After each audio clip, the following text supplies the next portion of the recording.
Olá pessoal, tudo bem? Tudo certo? Tudo ok por aí?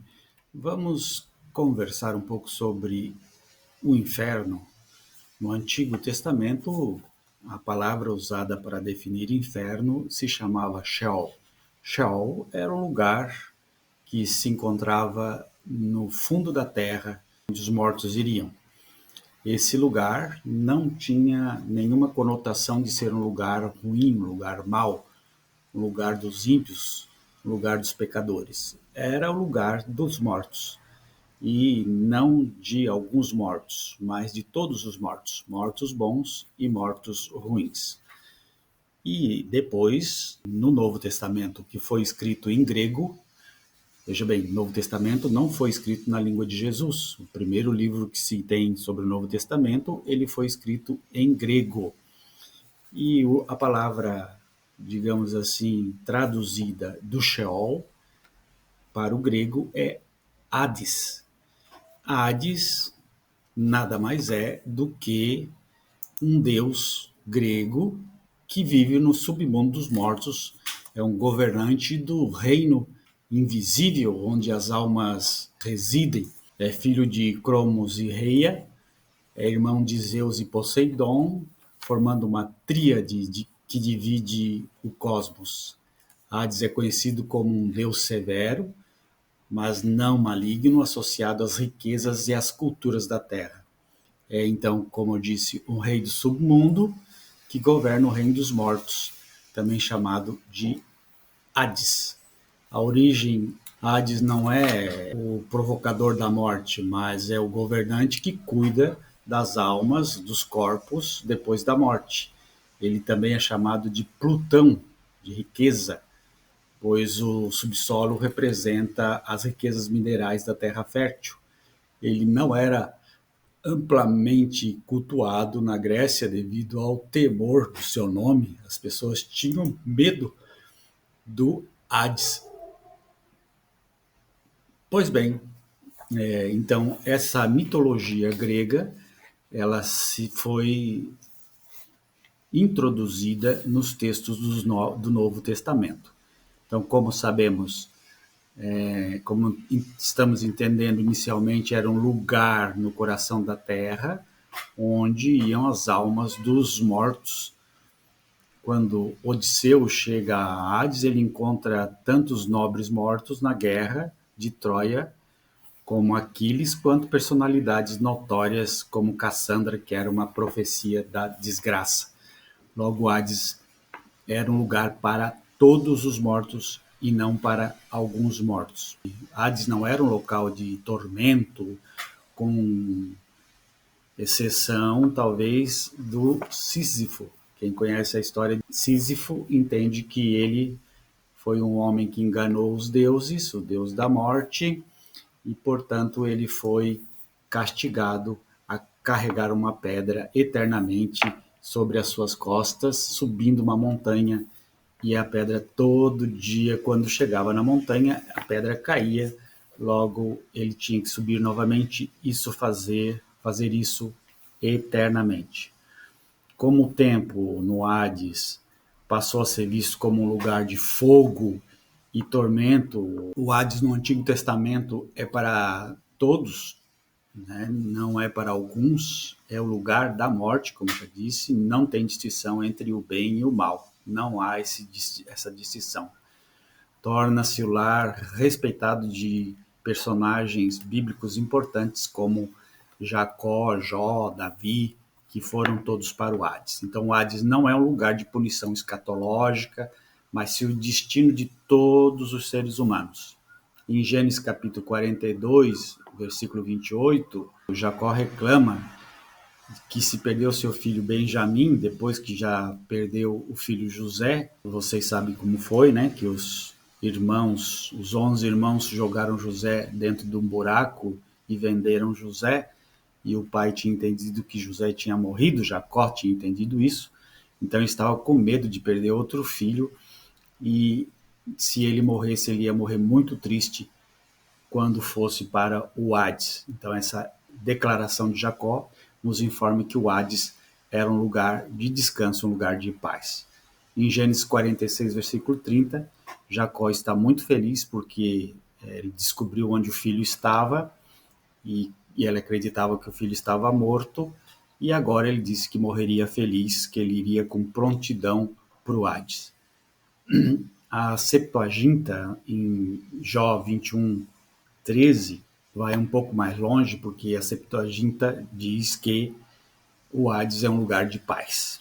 Bom, então o que nos mostra aqui? Nos mostra que o Antigo Testamento tem uma compreensão do Hades, da morte, do inferno, bem diferente dos escritos bíblicos posteriores, principalmente dos cristãos medievais, onde o Hades é descrito como um lugar de grande tormento, de grande confusão, de grande tristeza. O lugar onde as pessoas vão, que é o Hades, que é o inferno, que é o Sheol, ele é um lugar onde muitas culturas imaginavam uma existência significativa de vida após a morte, mas a Bíblia retrata o Sheol como um lugar de silêncio, sem vida, onde a existência humana chega ao fim. Isso nós podemos perceber na Septuaginta, que segue de perto o hebraico, tanto o hebraico quanto o grego. Jó, capítulo 7, versículos de 6 a 9, nos fala que o Hades é uma nuvem que desaparece. Quem vai por Hades é como se fosse uma nuvem que desaparece. Logo, não há consciência no Hades, no inferno, na morte. Se não há consciência, não há sofrimento.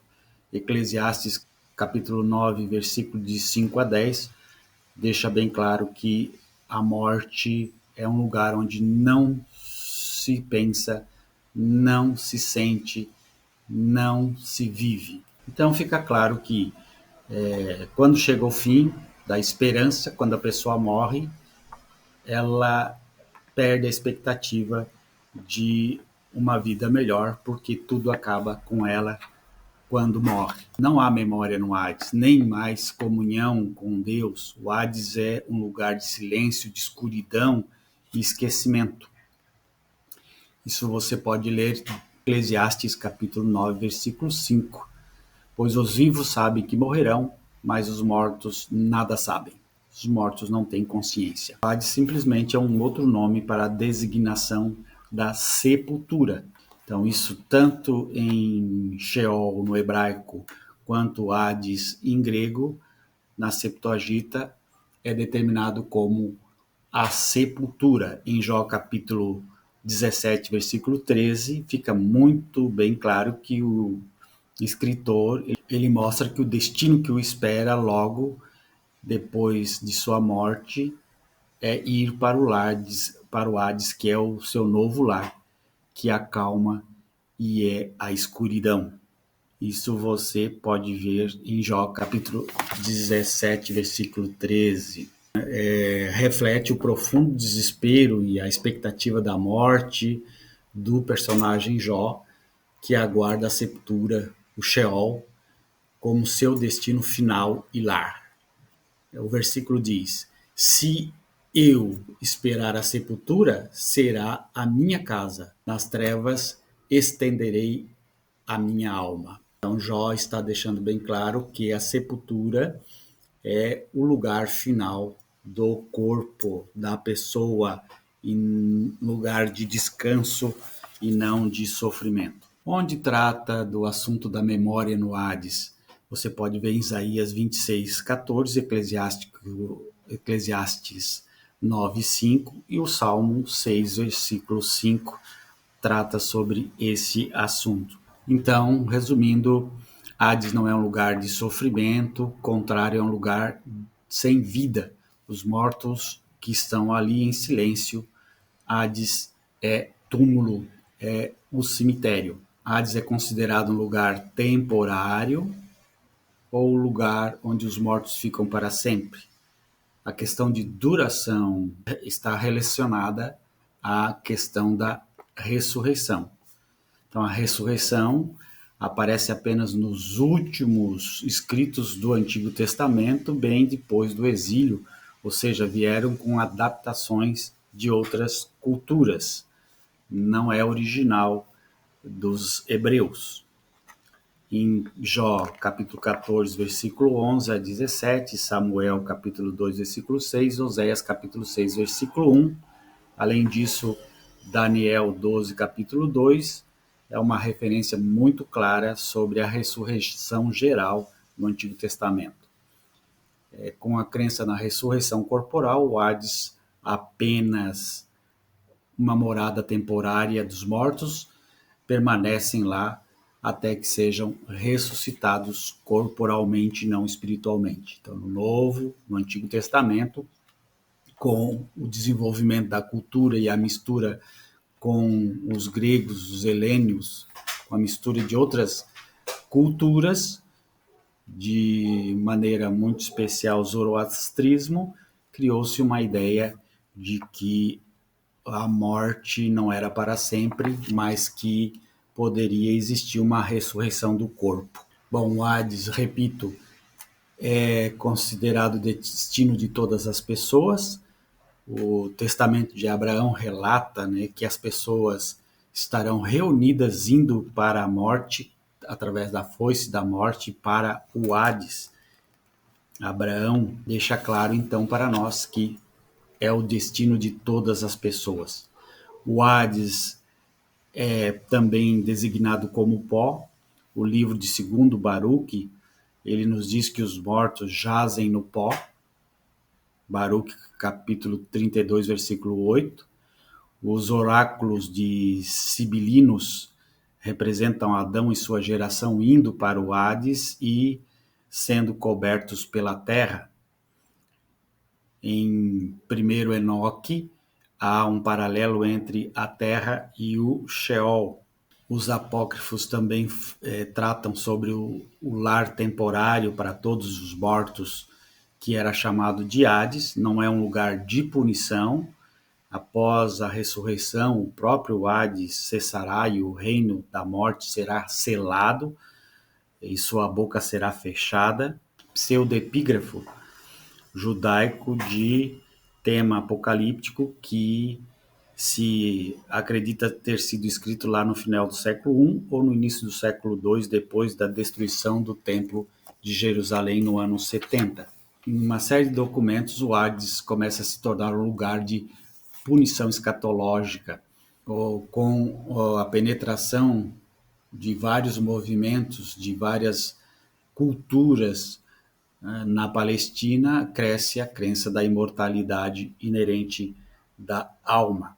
A tradição de associar ao Hades a morada final dos ímpios está presente, mas não é dominante na literatura judaica extracanônica. Provavelmente é antecipados textos como Enoque e Pseudofilo, que diferenciam entre ímpios e os justos no Hades. O Pseudo-Foclides nos coloca que o Hades é o lar eterno para todos, não por causa de um dia de juízo, mas por causa da imortalidade da alma. Assim a alma vai para o Hades e fica lá para sempre. O que nós podemos dizer é que, de certa forma, os apócrifos e os pseudoepígrafos refletem o pensamento e a linguagem do Antigo Testamento. Porém, existe uma ênfase, um desenvolvimento, uma crescente diferenciação entre corpo e alma, a maior diferenciação entre os justos e os ímpios, uma tendência incipiente de ver o Hades como um lugar de punição final, uma visão antecipada, não completamente desenvolvida no Antigo Testamento. Então, nós podemos concluir que o Hades é um destino de toda a humanidade, de tanto os justos como os ímpios. Isso é claro. Não é um lugar de tormento. Não há vida ou experiência qualquer, de qualquer forma, em Hades. Todas as funções da vida são cessadas no Hades. Frequentemente, Hades é associado à sepultura física e a duração da permanência no Hades não é especificada, mas com base na crença inicial, na ressurreição corporal. Segue-se que o Hades seria apenas temporário.